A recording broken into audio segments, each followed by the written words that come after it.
So hi guys, today we will look at. आज हम देखेंगे हाउसिंग प्राइसेस डाटा सेट को कैसे एनालाइज कर सकते हैं हम। ये हमारे पास रियल एस्टेट का डाटा अवेलेबल है। Housing prices real estate data analytics. आज हम इसको एनालाइज करेंगे और इसमें से हम बहुत ही मतलब कि डीप एनालिसिस करेंगे। जो हमारे लिए बहुत ही इंपॉर्टेंट इंफॉर्मेशन होगी वो हम इसमें से आज माइन करने जा रहे हैं इस डेटा में से। तो पहले हम इसे डेटा को लोड कर लेते हैं कैगल नोटबुक में। ये रन हो रहा है। ये वाली सेल अभी रनिंग में है। अभी ये डेटा को लोड करेगा कैगल नोटबुक में, फिर हम इसे एक डेटा फ्रेम में लोड करेंगे कोड लिखकर। नीचे एक सेल डाल लेते हैं हम। तब तक हम कोड लिख लेते हैं। हम लोग इसे डालेंगे डेटा फ्रेम डीएफ में। पहले हम इंपोर्ट कर लेते हैं पांडास लाइब्रेरी। इंपोर्ट पांडास, इसे थोड़ा बड़ा कर लेते हैं। ये हमारा पाथ हमारा लोड हो गया है। अब इसे डाटा फ्रेम में लोड करेंगे हम।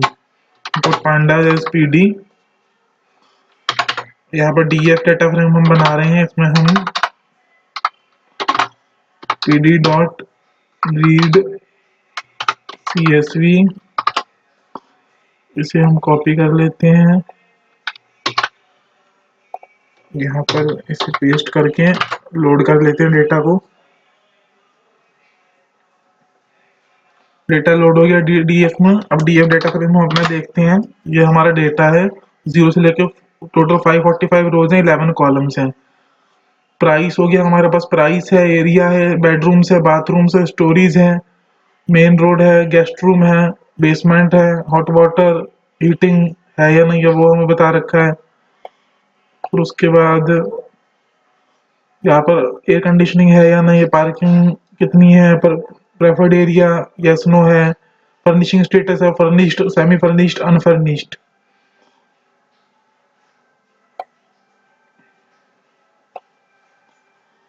तो यहाँ पर हम क्या करेंगे,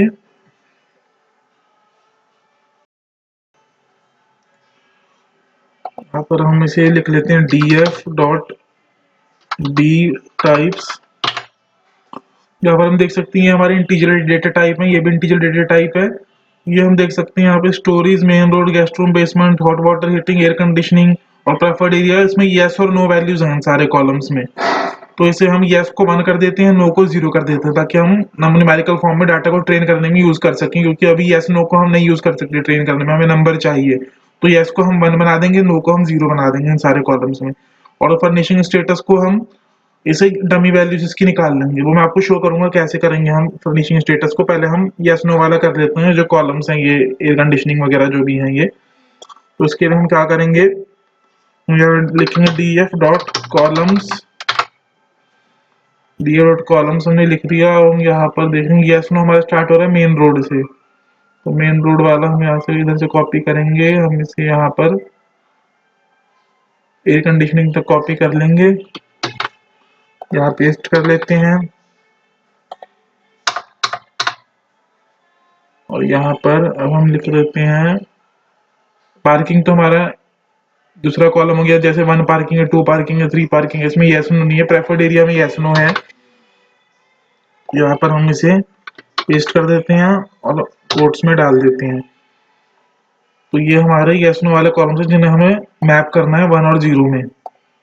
तो इसे हम यहाँ से सिलेक्ट कर लेते हैं पूरा और इसे लिस्ट में डाल देते हैं।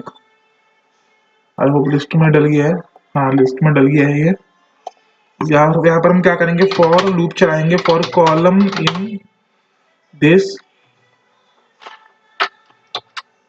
लूप में हम डालेंगे df call is equal to df call dot map।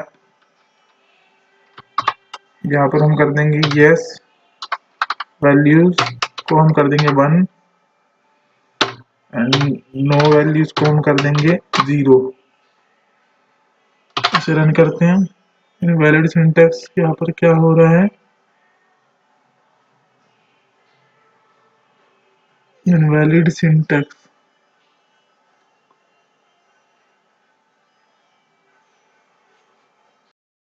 अच्छा, इसे हमें डिक्शनरी में डालना पड़ेगा, ये हमारी डिक्शनरी है, तो इसे करली ब्रेसेस में डाल देते हैं।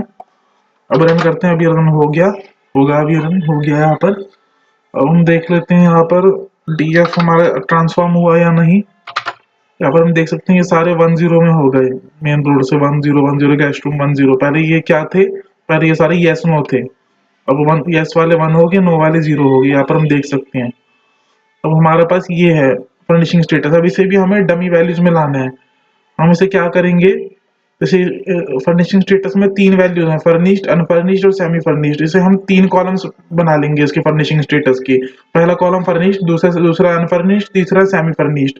तो जहां पर फर्निश्ड वैल्यू लिखी होगी वहां पर फर्निश्ड 1 हो जाएगा, सेमी फर्निश्ड और अनफर्निश्ड 0 हो जाएगा। एक बार मैं आपको दिखा देता हूँ कैसे। तो यहाँ पर मैं कर देता हूँ pd डॉट गेट डमीज, यहाँ पर मैंने डाल दिया कॉलम ये वाला कॉपी करके फर्निशिंग स्टेटस। तो अभी इसे कैसे करेगा, डमीज में क्या करेगा, यहाँ पर आप देख सकते हैं डमीज में इसने फर्निश्ड पहला ट्रू कर दिया, ये पहला फर्निश्ड था, अभी तीसरा सेमी फर्निश्ड है, तो यहाँ पर सेमी फर्निश्ड को इसने ट्रू कर दिया, बाकी दोनों फॉल्स कर दिए। अब अनफर्निश्ड वाला देखिए, अनफर्निश्ड वाला इधर है, नीचे से पांचवा, नीचे से पांचवा, तो अनफर्निश्ड वाला यहाँ पर इसने ट्रू कर दिया, बाकी दो फॉल्स कर दिया। ऐसे इसने इसकी डमी वैल्यू बना दी, इससे हम रिग्रेशन इजिली कर पाएंगे। लेकिन हमें ट्रू फॉल्स में नहीं चाहिए, हमें सिर्फ 10 में चाहिए। तो हम क्या करेंगे, यहाँ पर हम कर देंगे डॉट एज टाइप, यहाँ पर हम कर देंगे इंट 64। अब ये 10 में आ गया, हमारी बुलियन वैल्यूज अब इंटीजर वैल्यूज में आ गई 10 में। तो इसे हम, ये तो हमारे मेमोरी में, इसे हम किसी वेरिएबल में स्टोर कर लेते हैं।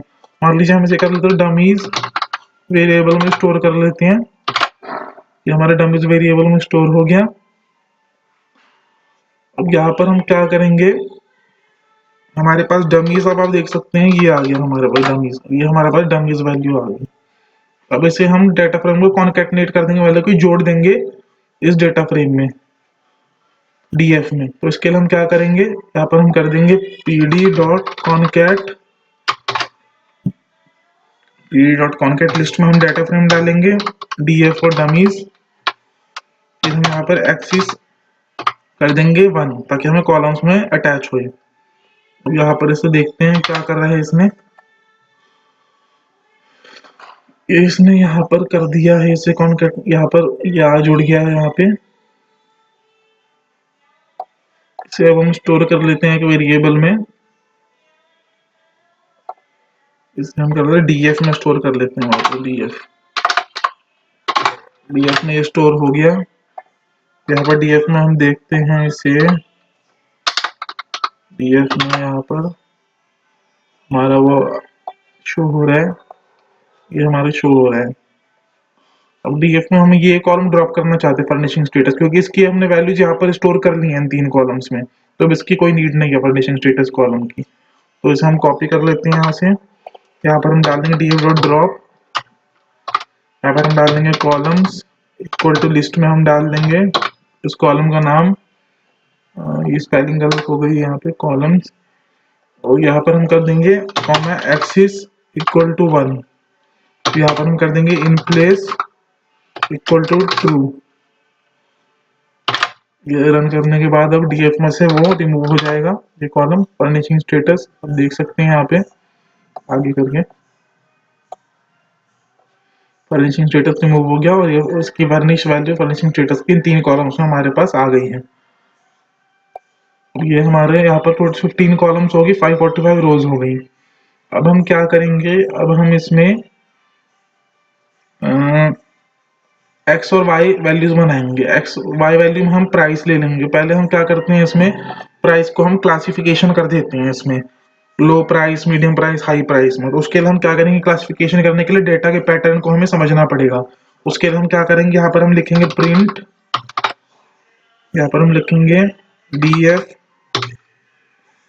प्राइस, इसे कॉपी कर लेता हूँ मैं डीएफ प्राइस को। यहाँ पर मैं कर दूंगा minimum value in price column, यहाँ पर मैं कर दूंगा प्रिंट यहाँ पर मैं कर दूंगा एंड यहाँ पर पहले numpy लाइब्रेरी इंपोर्ट कर लूँ मैं, क्योंकि परसेंटाइल फंक्शन यूज करना है मुझे। इंपोर्ट numpy एज np, यहाँ पर मैंने कर दिया np dot percentile,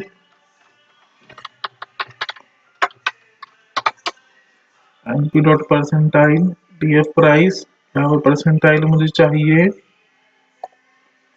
np dot percentile, यहाँ पर एक कॉमा आ गया, और परसेंटाइल चाहिए हमें 25th परसेंटाइल क्या होता है? First quartile. तो फर्स्ट क्वार्टाइल यहाँ से आ जाएगा हमारा। इसी तरह हम इसे कॉपी कर लेंगे। मीडियन के लिए हम क्या करेंगे? 50th percentile. उसी तरह थर्ड क्वार्टाइल के लिए हम कर देंगे इसे 75th परसेंटाइल। इसे कर देते हैं हम लोग 50। तो first quartile, median and 75th percentile, that is third quartile. इसी तरह अब हम यहाँ पर इसे मैक्स वैल्यू ले लेंगे इसकी।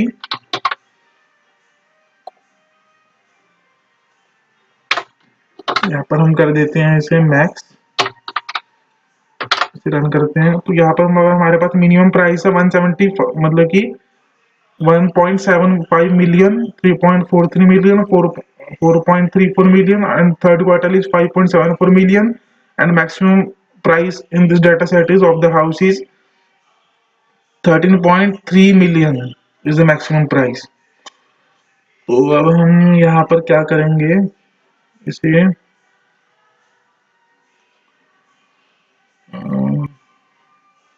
हाँ, अब हम यहाँ पर इसे क्लासिफिकेशन कर लेंगे। तो इसके लिए हम क्या करेंगे, यहाँ पे एक फंक्शन बनाएंगे def apply criterion, apply criterion. यहाँ पर हम एक्स फंक्शन बना रहे हैं, इसे हम कर देंगे if X is less than return 0, if X is greater than equal to and X is less than return 1, if x is greater than equal to then return 2। 0 का मतलब है लो प्राइस रेंज, 1 का मतलब है मीडियम प्राइस रेंज, 2 का मतलब है high price range. इसे बाद में हम लेबलिंग करेंगे इसमें, अभी हम नंबर्स मिलेंगे क्योंकि हमें इसे मॉडल में ट्रेन करना है। पहला रेंज हम ले लेते हैं फर्स्ट क्वार्टाइल, मतलब कि जो भी वैल्यू फर्स्ट क्वार्टाइल से नीचे है वो हो गया लो प्राइस, और जो भी वैल्यू फर्स्ट क्वार्टाइल से बड़ी है पर थर्ड क्वार्टाइल से नीचे है वो हो गया हमारा मीडियम प्राइस रेंज, और जो भी वैल्यू थर्ड क्वार्टाइल से बड़ी है, थर्ड क्वार्टाइल से जो भी वैल्यू बड़ी है वो मैक्स के बीच तक, वो हो गया हमारी हाई प्राइस रेंज। तो ये हमने ले लिया यहाँ पे 343 343 574, ठीक है। यहाँ पर हमारा ये फंक्शन हमारे यहाँ पर रेडी हो गया है। अब हम यहाँ पर क्या करते हैं, इसे अप्लाई ट्रांसफॉर्म कर देते हैं इस फंक्शन का यूज करके, एक नया कॉलम बना लेते हैं हम लोग df, यहाँ पर हम कर लें df प्राइस डॉट अप्लाई, ये फंक्शन का नाम कॉपी करते हैं हम, यहाँ पर इसे पेस्ट कर लेते हैं। या टेस्ट, ये हमारी वैल्यूज ट्रांसफॉर्म हो गई। अब इसे हम स्टोर कर लेते हैं नए कॉलम में। यहाँ पर हम नाम दे दें price type, price type equal to, price type एक कॉलम हमारे यहाँ पे बन जाएगा, जो हमारा बन गया। अब हम डीएफ में देख लेते हैं, ये प्राइस आ गया हमारे यहाँ पे, और यहाँ पर ये सॉरी ये हमारा प्राइस टाइप आ गया। प्राइस टाइप में हम देखते हैं कितने हमारे लो प्राइस में फॉल कर रहे हैं, कितने मीडियम प्राइस में फॉल कर रहे हैं, वैल्यू काउंट्स हम देखेंगे कितने हाई प्राइस में फॉल कर रहे हैं। तो उसके लिए हम क्या करेंगे, ऐसे प्राइस टाइप कॉलम कॉपी कर लिया हमने, कंट्रोल सी कॉपी कर लिया, यहाँ पर हमने इसे पेस्ट किया, यहाँ पर हमने लिख दिया सिंपली वैल्यू काउंट्स फंक्शन।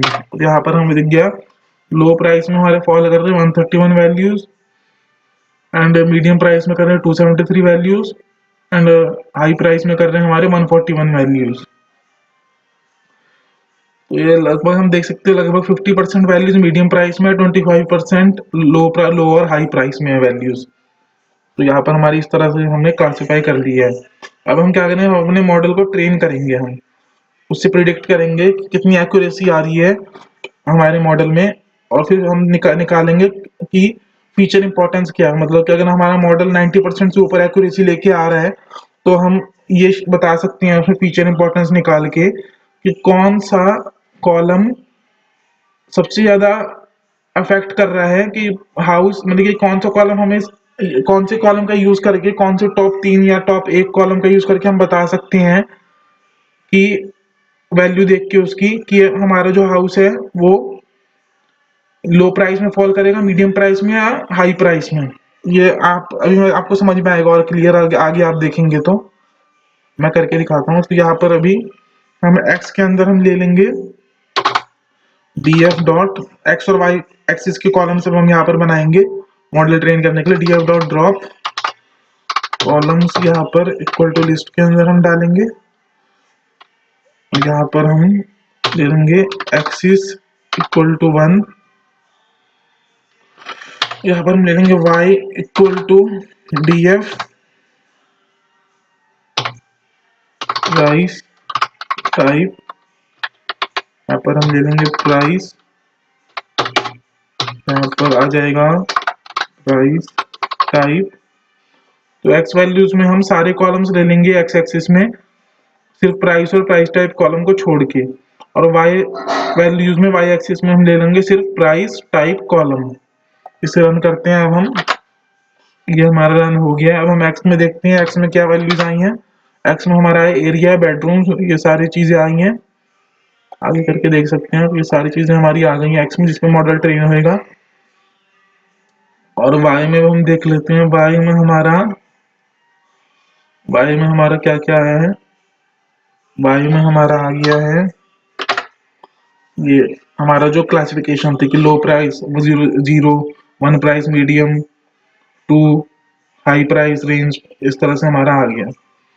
तो अब हम क्या करेंगे, हम यहाँ पर कर लेंगे from sklearn dot model selection import train test split. ऐसे हम ट्रेन टेस्ट स्प्लिट कर लेते हैं, X train, Y train, X test, Y test, X train, Y train, X test, Y test.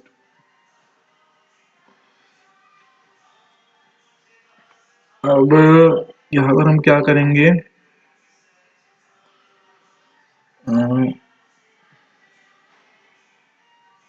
यहाँ पर हम ले लेते हैं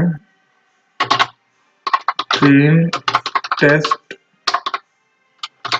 स्प्लिट, यहाँ पर हमने डाल दिया एक्स कोमा वाई, यहाँ पर हम डाल दिया टेस्ट साइज, हम ले लेंगे टेस्ट साइज हम ले लेंगे यहाँ पर 0.2%, 20% हम लोग ले लेंगे, 20% टेस्ट साइज, 80% ट्रेन साइज। तो ट्रेन डाटा हमारा 80% रहेगा पूरे डाटा का, टेस्ट जिसपे हम वैलिडेट करेंगे वो हो जाएगा हमारा 20% डेटा, इसमें हम टेस्ट करेंगे कि हमारी कितनी मॉडल एक्यूरेसी आ रही है। तो यहाँ से हम इसे रन कर देते हैं। यहाँ पर हमारा एक्स ट्रेन वाई ट्रेन आ गया। अब यहाँ पर हम क्या करेंगे, यहाँ पर हम ले लेते हैं from sklearn dot xgboost import xgb classifier xgb।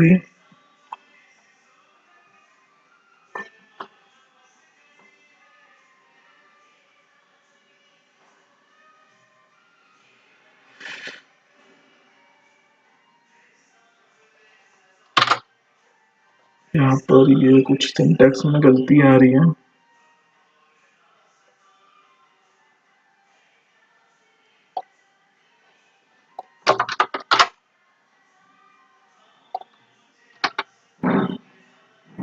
ये शायद से आएगा एसजी बूस्ट क्लासिफायर।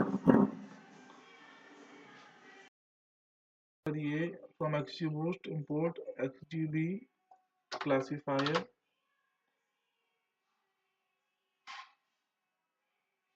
यहाँ पर आ जाएगा एन from XG boost import XGB classifier. अभी रन हो गया है कोड सक्सेसफुली। यहाँ पर अब हम क्या करेंगे, यहाँ पर हम मॉडल बना लेते हैं। मॉडल इज इक्वल टू, इसे कॉपी कर लेते हैं, पेस्ट कर देते हैं, इसमें पैरामीटर्स पास कर देते हैं हम लोग। यहाँ पर हम एन एस्टिमेटर्स ले लेंगे। N estimators is equal to 200। N estimators हम लोग यहाँ पर ले लेते हैं 350, और यहाँ पर हम ले लेते हैं 250 ले लेते हैं एन एस्टिमेटर्स। और यहाँ पर हम मैक्स डेप्थ ले लेते हैं इक्वल टू 5। और यहाँ पर हम ले लेते हैं random state is equal to 0।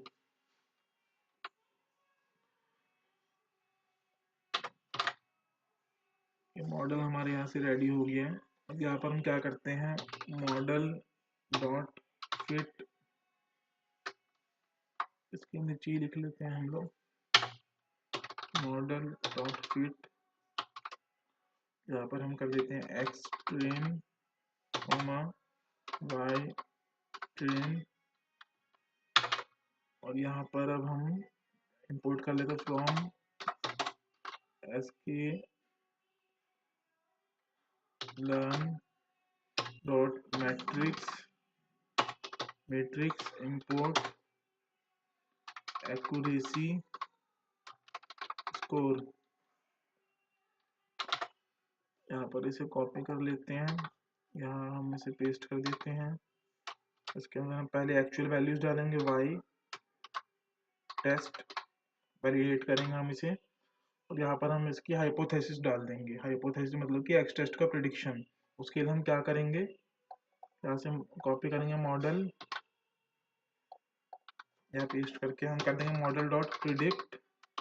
यहाँ पर हम कर देंगे एक्स टेस्ट, मतलब कि प्रिडिक्शन और एक्चुअल वैल्यूज को हम कंपेयर करेंगे, कितनी हमारी सही प्रिडिक्शन, कितनी एक्यूरेसी आ रही है हमारी प्रिडिक्शन में। तो लेट्स रन दिस, रन करते हैं इसे। तो ये कोई एरर आया है, valid class unique values of y expected 0 1 2 3।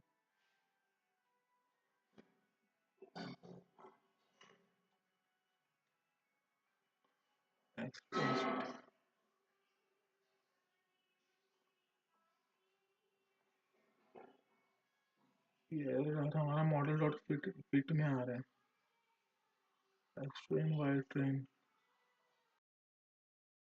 ये शायद से स्ट्रेटिफाइड करना पड़ेगा हमें यहाँ पे। यहाँ पर हम कर देते हैं इसे stratify is equal to true.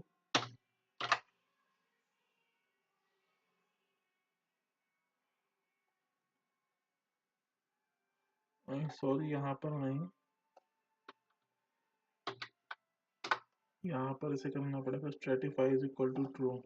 Stratify is equal to true.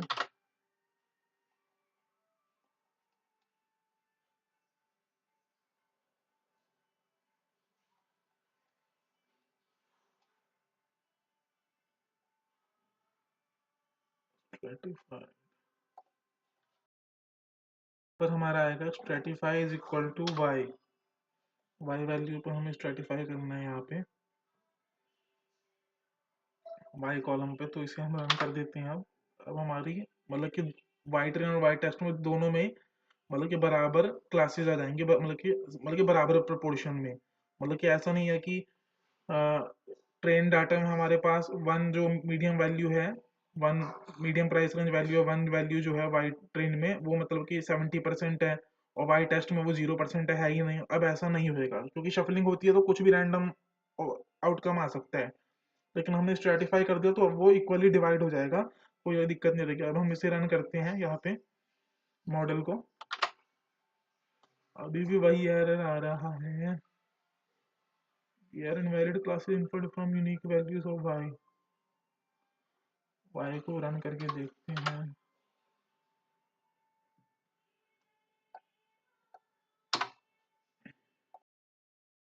तो इशू हमारा यहाँ पर आ रहा है, ट्रेन टेस्ट स्प्लिट है ना हमारी, तो ये यहाँ पर गलती से ये गलत हो गया है। यहाँ पर हम इसे यहाँ पेस्ट कर देंगे। ये हो गया हमारा X train X test Y test and train test split. वापस से हम रिमूव कर देते हैं। ये हमारा मॉडल था, यहाँ पे इसे रिमूव कर देते हैं, इसे भी रिमूव कर देते हैं। अब इसे रन ऑल कर देते हैं वापस से। तो हमारी एक्यूरेसी यहाँ पर आ रही है 62% XGBoost यूज करके। अब इसे हम सपोज कर देते हैं यहाँ पर 3 डेप्थ। अब कितनी एक्यूरेसी 63%। अब इसे हम कर देते हैं यहाँ पर 550 एस्टिमेटर्स। अब एक्यूरेसी कितनी है 60%। अब इसे हम कर देते हैं यहाँ पे 150 एस्टिमेटर्स, एक्यूरेसी आ गई 66%।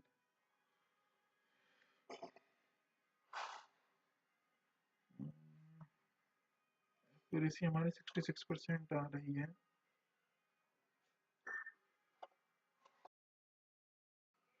इसकी हमारी एक्यूरेसी अगर हम देखें तो इस पे कितनी आ रही है, ये चेक करते हैं। एक्यूरेसी स्कोर ट्रेन डाटा पे कितनी आ रही है वो हम देख लेते हैं। यहाँ पर हम ले लेते हैं वाई ट्रेन कॉमा एक्चुअल ले लिया हमने, और model dot predict x train. इस पे ट्रेन डाटा पे हमारी एक्यूरेसी आ रही 98% और टेस्ट डाटा पे आ रही 66% एक्यूरेसी। वैसे मतलब कि ट्रेन डाटा की एक्यूरेसी तो हमारा मतलब कि जनरलाइज हो चुका है ट्रेन डाटा, लेकिन वो टेस्ट डाटा जनरलाइज नहीं हो, मतलब कि 66% एक्यूरेसी भी ठीक है, लेकिन पर मेरी ये कोशिश थी कि एक्यूरेसी मतलब कि फीचर इंपॉर्टेंस तभी इतनी इंपॉर्टेंट रहेगी जब हमारी एक्यूरेसी 90% से ऊपर आए, तो बेस्ट केस रहता है वो। तो उसके लिए हमें कोई और मॉडल यहाँ पर देखना पड़ेगा। तो यहाँ पर हम देख सकते हैं, हमने पहले डाटा को स्टैंडर्डाइज नहीं किया, तब हमारी एक्यूरेसी आई थी टेस्ट डाटा पे 66%। फिर उसके बाद हमने स्टैंडर्डाइज किया, तब भी कोई फर्क नहीं पड़ा, 66% एक्यूरेसी ही आई हमारी, सेम एग्जैक्टली सेम। तो एक्सजी बूस्ट में स्टैंडर्डाइज का कोई फर्क नहीं पड़ा। फिर उसके बाद हमने डीप लर्निंग मॉडल ट्रेन किया। ये हमने ट्रेन किया है 256 first hidden layer, second hidden layer 128 neurons and third hidden layer 64 neurons and outer layer prediction layer with 3 classes with 3 neurons in softmax activation function. Softmax हमने इसलिए use किया क्योंकि हमारे पास बाइनरी क्लासेस नहीं थी, दो तीन क्लासेस थी, दो से ज्यादा क्लासेस थी। दो से अगर दो क्लासेस होती तब हम सिग्मॉइड यूज करते, लेकिन हमने यहाँ पर सॉफ्टमैक्स यूज किया क्योंकि दो से ज्यादा क्लासेस थी हमारे पास, low price range, medium price range, high price range. और हमने यहाँ पर ड्रॉप आउट भी यूज किया रेगुलराइजेशन करने के लिए, ताकि ओवरफिटिंग ना होए और मॉडल पेशेंस में जल्दी डाई ना हो जाए। जब हमने पेशेंस लगाई थी वहाँ पे, वो मैं अभी आगे दिखाऊंगा आपको। ये हमने सिक्वेंशियल मॉडल यहाँ पर यूज किया, इनपुट शेप हमने डाल दी, ये हिडन लेयर्स बना दी। हमने यहाँ पर leaky ReLU activation function use किया है अल्फा इक्वल टू 0.1 के साथ, जो कि जनरली बेस्ट होता है अल्फा इक्वल टू 0.1। तो लीकी रेल्यू की हमने हिडन लेयर्स तीनों वही बनाई है लीकी रेल्यू की। अब डेड न्यूरॉन्स की प्रॉब्लम आती है रेल्यू एक्टिवेशन फंक्शन में, तो उसको ओवरकम करने के लिए हमने लीकी रेल्यू बनाया है यहाँ पे एक्टिवेशन फंक्शन। पहले मैंने रेल्यू पे ट्राई किया था तब 70% एक्यूरेसी आ रही थी, लेकिन जब मैंने लीकी रेल्यू पे ट्राई किया तब मेरी 72% एक्यूरेसी होगी, 2% बढ़ गई। और यहाँ पर फिर हमने कंपाइल किया मॉडल को, एडम लर्निंग रेट 0.001 रखा, ऑप्टिमाइजर हमने, लॉस हमने स्पार्स कैटेगोरिकल क्रॉस एंट्रोपी रखा, मैट्रिक्स हमने एक्यूरेसी पे हम जज करेंगे इसे। मॉडल की समरी हमने बना ली यहाँ पे। फिर उसके बाद हमने टेंसर फ्लो से केरास डॉट कॉलबैक से अर्ली स्टॉपिंग इंपोर्ट किया। अर्ली स्टॉपिंग क्या करेगा, जैसे ही उसे पेशेंस 100 अचीव होगी वो वहीं पे रुक जाएगा। मतलब कि जैसे ही मेरा 20th ईपॉक से क्या हो रहा है, 20th ईपॉक तक मेरा हो गया, अब 21st ईपॉक से, यहाँ पर 21st ईपॉक से सपोज मेरा ट्रेनिंग के दौरान जब मैंने मॉडल फिट किया ट्रेनिंग के दौरान 21st ईपॉक से सपोज मेरा जो जो वैलिडेशन एक्यूरेसी है वो कम होने लग गई, लेकिन पर जो ट्रेन डाटा पे एक्यूरेसी है वो बढ़ने लग गई है। तो इसका मतलब क्या हुआ कि ओवरफिटिंग हो रही है। तो ऐसे ये देखिएगा हर ईपॉक पे कि लगातार लगातार मतलब कि कॉन्टिन्यूसली हर ईपॉक में मतलब कि वैलिडेशन एक्यूरेसी कम होते जा रही है और ट्रेन एक्यूरेसी बढ़ते जा रही है। अगर ऐसा ही चलता रहा 50 ईपॉक्स तक, या मतलब मैंने पेशेंस रखी है 100, मतलब कि ऐसे ही अगर 100 ईपॉक्स तक चलता रहा तब वहां पर स्टॉप कर देगा डाटा को, मतलब कि वहां पर ट्रेन करना स्टॉप कर देगा वो। फिर मैंने यहाँ पर रखा है रिस्टोर बेस्ट वेट्स, मतलब कि जो भी बेस्ट वेट्स मेरे आए होंगे वो रिस्टोर हो जाएंगे। सपोज मेरा 20 मेरा 111 ईपॉक पे स्टॉप हो गया पेशेंस 100 लग के, तो क्या करेगा अब वहां पे 100 पेशेंट्स में तो वो काफी ओवरफिटिंग हुई है, लेकिन पर वो रिस्टोर बेस्ट वेट्स करेगा। जो भी बेस्ट वेट आया होगा, सपोज मेरा 5th इपॉक पे बेस्ट बेस्ट एक्यूरेसी आ रही हो, तो वो वाले वेट्स रिस्टोर कर देगा ऑटोमेटिकली। मेरे को ये नहीं कि मैंने 121 इपॉक पे बंद हुआ है वो ऑटोमेटिकली तो 121 वाई वेट देगा, वो रिस्टोर कर देगा बेस्ट वेट पे। बेस्ट मॉडल रिस्टोर कर देगा, मतलब कि ये कहने का मतलब है बेस्ट मॉडल मतलब कि बेस्ट वेट्स होंगे उसके नंबर्स, तो इस हिसाब से। तो हमने मॉडल फिट हमने कर दिया, स्केल डाटा पे किया, स्केलिंग करी थी हमने इसमें, क्योंकि जब भी हम लीकी वैल्यू करते हैं डीप लर्निंग में तो स्केलिंग बहुत जरूरी है। अगर स्केलिंग मैंने बिना स्केलिंग के करके भी देखा था तो बहुत कम एक्यूरेसी आ रही थी, 50% आ रही थी। वो तो मतलब कि एकदम गार्बेज है, मतलब कि अगर हम स्केलिंग नहीं करते, स्केलिंग करने के बाद रिजल्ट दिखेगा हमें। तो स्केलिंग मैंने कर दी है। यहाँ पे बैच साइज मैंने 32 लिया, इपॉक्स 200 कर दिए मैंने। सॉरी, कॉल बैक मैंने अर्ली स्टॉप डाल दिया, वर्बोज मैंने 1 रखेंगे हम ऑब्वियसली। तो यहाँ पर हमारी इपॉक्स पे ट्रेन हुआ, यहाँ पर हमारा ये 111 इपॉक पे ऑटोमेटिकली पेशेंस जब 100 अचीव हुई, सॉरी, तब ये स्टॉप हो गया। तो फिर हमने रिस्टोर बेस्ट वेट्स किए और फिर हमने मॉडल को evaluate, sorry, restore best weights तो ऑटोमेटिकली होगा क्योंकि हमने वहां पर कोड लिखा था restore best best weights equal to true. तो यहाँ पर अब हमने टेस्ट लॉस और टेस्ट एक्यूरेसी हमने यहाँ पर जज करेंगे। अब हम मॉडल डॉट इवेलुएट किया हमने, ये दो चीजें हमें देगा, पहला पैरामीटर टेस्ट लॉस देगा, दूसरा टेस्ट एक्यूरेसी देगा। तो हम टेस्ट एक्यूरेसी में इंटरेस्टेड है, तो हमने टेस्ट एक्यूरेसी हमने यहाँ पर प्रिंट करी। तो हमारी टेस्ट एक्यूरेसी 72.48% आ रही है। और मैंने सब कुछ ट्राई करके देख लिया, इससे ज्यादा ये एक्यूरेसी बढ़ेगी नहीं, क्योंकि क्या पता हमारे स्ट्रेटजी कुछ ऐसी रही हो कि उसमें इससे ज्यादा नहीं होगा। मैंने 10,000 न्यूरॉन्स मतलब कि मैंने, आप ये समझ के चलिए, मैंने ट्रिलियंस मतलब कि billions of combination of neurons का भी ट्राई करके देखा। मतलब कि जैसे फर्स्ट लेयर में 10,000 न्यूरॉन, सेकंड में 5,000, थर्ड में 3,000, ये भी करके देख लिया, लेकिन पर कोई यहाँ पर इंप्रूवमेंट नहीं दिख रही है। 72% हमारा ये बेस्ट है इसके अंदर, जो भी हमने स्ट्रेटेजी बनाई है। जिस तरह से हमने प्राइस को तीन क्लासेस में डिवाइड किया था, लो price, medium price, high price, तो उस हिसाब से हमारा मॉडल 72% एक्यूरेसी यहाँ पर दे रहा है। यहाँ पर रिग्रेशन देखते हैं। यहाँ पर हमने एक्स कॉलम्स में सारे एट्रीब्यूट्स ले लिए, वाई कॉलम में हमने प्राइस ले लिया। यहाँ पर एक्स कॉलम का हमारा ये आ गया, वाई कॉलम हमारा ये सारे प्राइसेस आ गए। फिर हमने ट्रेन टेस्ट स्प्लिट लगाया यहाँ पे, स्ट्रेटिफाई हम यहाँ पर हटा देंगे अब, क्योंकि क्लासिफिकेशन प्रॉब्लम नहीं है। यहाँ पर हमने इसे कर दिया। यहाँ पर अब हम इसे कर देंगे रिग्रेसर, रिग्रेसर इसे यहाँ पर कॉपी कर लेंगे, यहाँ पेस्ट कर लेंगे। एस्टिमेटेड 250 रहेगा, मैक्स डेप्थ हमारी रहेगी 5, रैंडम स्टेट रहेगी 0। एक्स ट्रेन को हमने यहाँ पर फिट किया, वाई ट्रेन को फिट किया। मैट्रिक्स में से हम यहाँ पर ले लेंगे R2 स्कोर,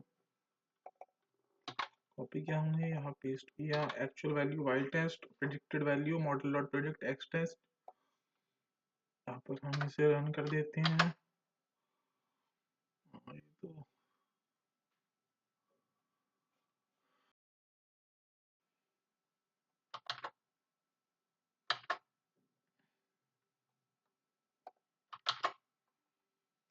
यहाँ पर हमारा ऑटो स्कोर आ रहा है 0.49। ये प्राइस इस हिसाब से ये प्रिडिक्ट कर रहा है। 0.49 हमारा ऑटो स्कोर आया है यहाँ पे। एक्सट्रीम एक्स टेस्ट,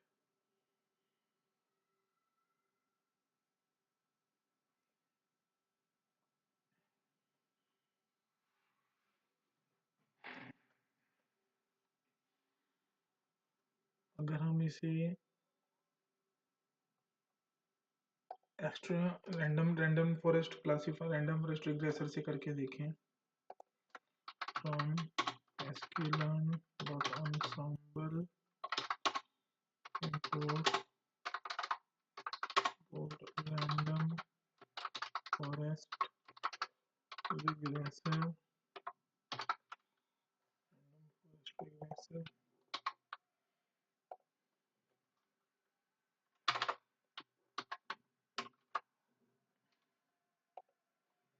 प्रिंट कर देंगे मॉडल वन देंगे rf r इक्वल टू ये सेम ले लेते हैं, सॉरी ये हमने ले लिया मॉडल डॉट, यहाँ पर हम ले लेंगे इसे फिट कर देंगे इस मॉडल में रैंडम फॉरेस्ट रिग्रेसर में। यहाँ पर अब हम ले लेंगे ये अपना आ जाए, ये यहाँ पर हम ले लेंगे इसे और इस मॉडल से प्रेडिक्ट करेंगे रैंडम फॉरेस्ट रिग्रेसर से। तो इसे रन करके देखते हैं, यहाँ पर 43% एक्यूरेसी आ रही है रैंडम फॉरेस्ट रिग्रेसर में। अगर हम इसे पहले स्केलिंग कर लें इसकी, मतलब कि इसे स्टैंडर्डाइज कर लें, चलो करके देखते हैं। यहाँ से हम from sklearn dot preprocessing import standard scaler scaler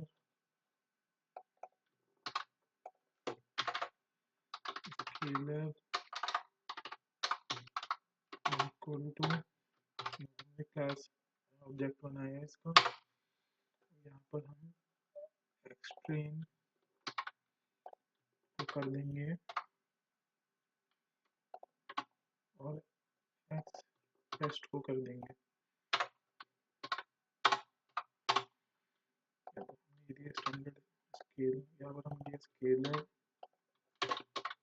dot fit transform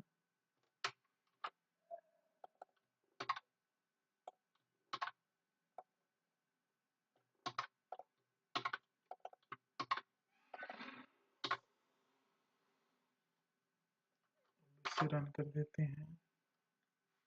अभी एक्यूरेसी 43% आ रही थी, अब देखते हैं कितनी आ रही है। अब 42% आ रही है स्टैंडर्डाइज करने के बाद, कम हो गई है। इसका आप देखते हैं इसकी कितनी आ रही है, अभी 49% आ रही है स्टैंडर्डाइज करने के बाद। ये स्टैंडर्डाइज करने के बाद बहुत कम हो गया।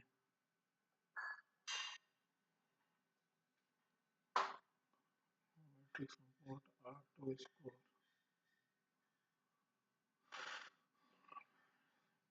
R2 score by test.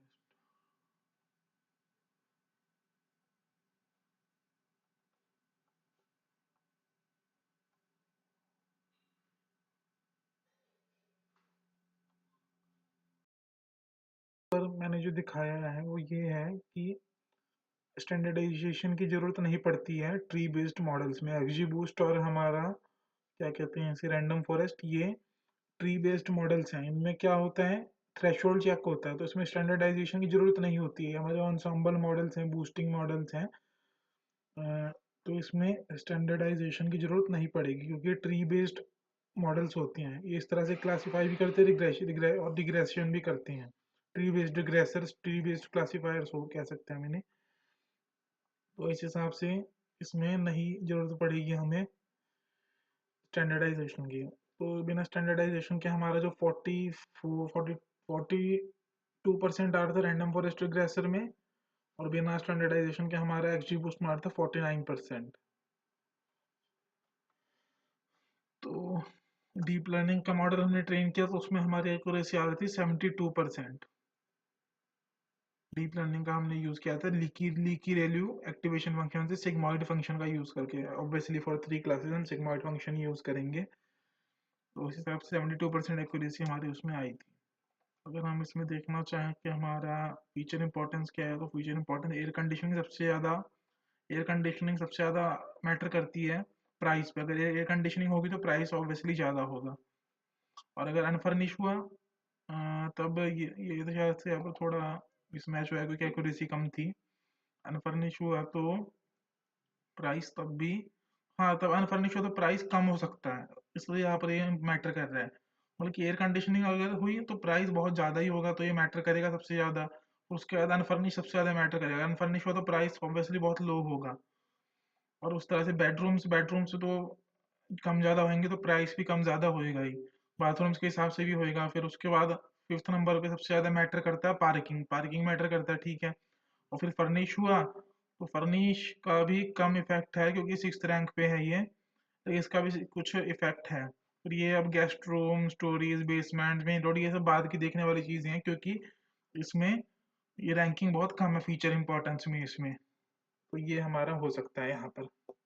तो थैंक यू, आज के लिए बस इतना। आई होप आप इतनी एंजॉय करी होगी मेरे साथ मशीन लर्निंग ट्रेनिंग। आगे मैं आपके लिए और भी ऐसी ट्रेनिंग वीडियोस लेके आऊंगा जिसमें आपको कंसेप्ट क्लियर हो और आप अच्छे से सीख पाएं, जल्दी सीख पाएं और फास्ट सीख पाएं, आपका टाइम यूटिलाइज हो और आप अच्छे से सीख पाएं। Thank you, have a good day, bye.